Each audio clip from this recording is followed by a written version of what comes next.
बड़ी पुरानी कहावत है, समर्थ को नहीं दोष गोसाई। आखिरकार दुनिया को घूम फिर कर भारत के पास आना ही पड़ रहा है। आखिर पुरानी पंसीर की बड़ी चाहत पूरी हुई। पाक की तबाही लेकर आया है भारत। तो वहीं भारत ने आखिर क्यों निकाला अपने इस खास मिसाइल को? इसके अलावा बहुत कुछ, आइए जानते हैं इन खबरों को विस्तार से। चीन भारत से एक बात पे डरता है और वो इस बात पे डरता है कि भारत का मिसाइल डिफेंस सिस्टम बहुत ही तगड़ा है, जबकि चीन का नहीं है। लेकिन भारत के मिसाइल डिफेंस सिस्टम का एक बहुत बड़ा ड्रॉबैक भी था और ये ड्रॉबैक, ये कमी, ये खामी भारत पर ही बहुत बुरा असर डालने वाली थी। लेकिन भारत ने अब उस चुनौती को पार कर दिया है और उस चुनौती को पार करके एक ऐसे मिसाइल का निर्माण कर लिया है जिसने न सिर्फ उस कमजोरी को मजबूती में बदल दिया है, बल्कि तगड़ा वाला ताकत भारतीय सेना को भी दे दिया है। इस मिसाइल को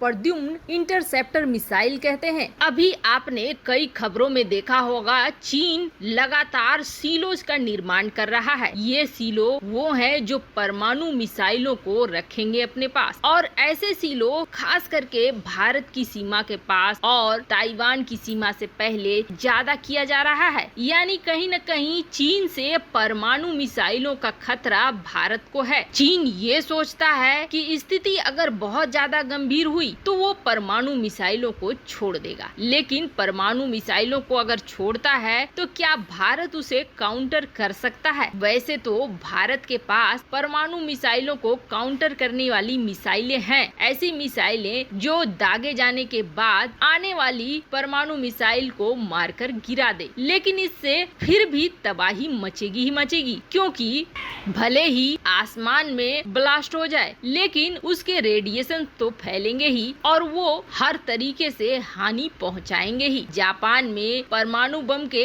रेडिएशन का कितने सालों तक असर रहा है ये पूरी दुनिया जानती है। इसका प्रभाव बहुत ही लंबा और बहुत ही खतरनाक होता है। तो वातावरण में भी अगर मार कर गिरा दिया तो भी हानि पहुंचेगी ही, कम पहुंचेगी लेकिन फिर भी हानि पहुंचेगी और वो गंभीर हानि ही पहुंचेगी। यही वजह है कि भारत की चिंता का कारण बना हुआ था कि अगर ये सीलो जो चीन बना रहा है इसके इरादे गंदे हैं और ये भारत की तरफ परमाणु मिसाइलों को दाग सकता है। भारत के डिफेंस की बात करें तो ज्यादातर पुराने जो डिफेंस सिस्टम है उसमें लगे हुए हैं पृथ्वी मिसाइलें, जो बिल्कुल 10 को पुरानी पहली मिसाइलें हैं। अब वो इनका मुकाबला कर नहीं पाएंगी और ऐसी टेक्नोलॉजी की जरूरत भारत को है जो इसे वातावरण में घुसने से पहले ही ऐसी मिसाइलों को मार गिरा दे। और वातावरण में घुसने से पहले अगर ऐसा होता है तो ये रेडिएशन अंतरिक्ष में जाएगा,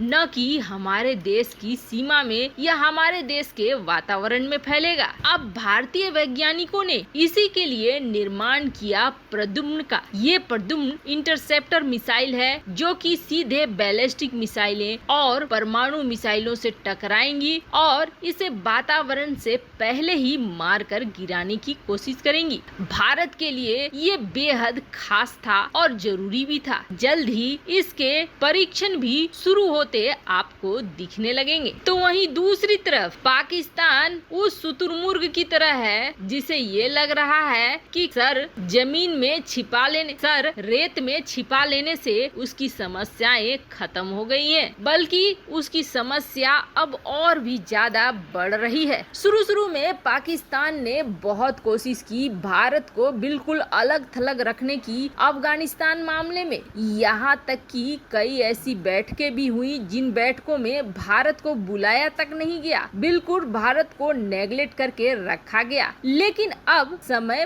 बदल गया है और इस समय को बदलने में ज्यादा वक्त नहीं लगा है। दो देश हैं जो बेहद गुस्से में हैं और ये देश हैं तजिकिस्तान और ईरान दोनों के गुस्से का सबसे बड़ा कारण ये है कि एक तो तालिबान ने जो वादा किया था वो तालिबान अपने वादा पे टिक नहीं रहा है, और दूसरा सबसे बड़ा है पाकिस्तान की एंट्री अफगानिस्तान में। एक वक्त था रसिया ट्रायो से भारत को बाहर रखा गया, लेकिन अब एक वक्त आ गया है जब भारत ही सेंटर में आ गया है। ईरान ने जहां अफगानिस्तान में चुनी हुई सरकार की मांग की है, तो वहीं ये भी कहा है कि पाकिस्तान की भूमिका की जांच करेगा ईरान। और ईरान ने पंसीर में तालिबान के हमले को लेकर कड़ी चेतावनी भी दी थी, यहाँ तक कह दिया था कि लक्ष्मण रेखा पार मत करो। तो वहीं तजिकिस्तान भी अब बेहद उग्र रूप में आ गया है जब से पंसीर पर हमला हुआ है। आपको बता दें, पंसीर की बहुत बड़ी तादाद ताजिक और हाजरा समुदाय की है, इसलिए तजिकिस्तान इस मामले में बेहद उग्र हो गया है। अब तजिकिस्तान, भारत, रूस और ईरान ये चारों देश मिलने वाले हैं। वैसे आपको बता दें, दुशांबे में एक मीटिंग हो रही है जिसमें 17 देशों के प्रतिनिधि शामिल होने वाले हैं। CSTO, संघाई कॉरपोरेशन, रूस, Armenia, Belarus, Kazakhstan, Kyrgyzstan, Tajikistan, ये सारे देश होंगे। लेकिन इससे अलग ये 4 देश अब आपस में खास मीटिंग कर रहे हैं। इस खास मीटिंग का क्या उद्देश्य है आपको बता दें,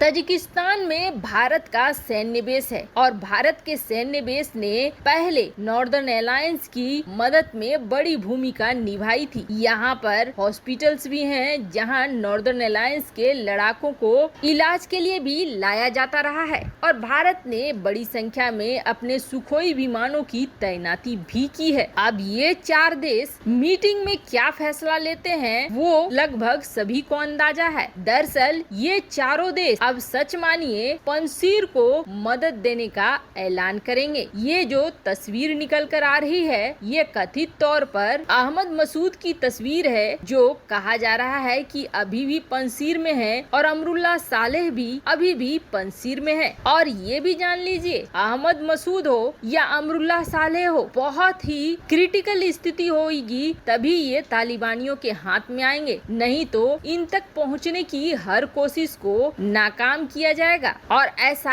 आप देख लेना, जब भी तालिबान हावी होने की कोशिश करेगा तब कोई न कोई एयर स्ट्राइक जरूर होगा, क्योंकि ये देश भी बहुत अच्छे से जानते हैं कि अगर तालिबान को रोकना है तो या तो खुद युद्ध शुरू करना है, या फिर एक तरफ जो नॉर्दर्न अलायंस पहले से उनसे लड़ रही है उनको मदद दो, उनको आगे बढ़ाओ, ताकि ये फ्रंट मजबूत होकर ठोक सके तालिबान को और अफगानिस्तान में एक स्थिर सरकार आ सके। तजिकिस्तान, ईरान, भारत और रूस की ये मीटिंग ये नया एक्शन प्लान जरूर तैयार करेगी, क्योंकि इसके अलावे और कोई चारा भी नहीं है। वैसे भी तजिकिस्तान ने अपने बॉर्डर पर सेना को तैनात कर दिया है, भारी संख्या में नए आधुनिक हथियारों को भी लगा दिया है। वैसे आपको क्या लगता है, क्या ये 4 देश पंसीर की मदद करने के लिए भले ही छिपित तौर पर लेकिन आगे आएंगे? कमेंट कर अपनी राय जरूर बताएं। जल्द मिलते हैं अगले वीडियो में नई खबर के साथ।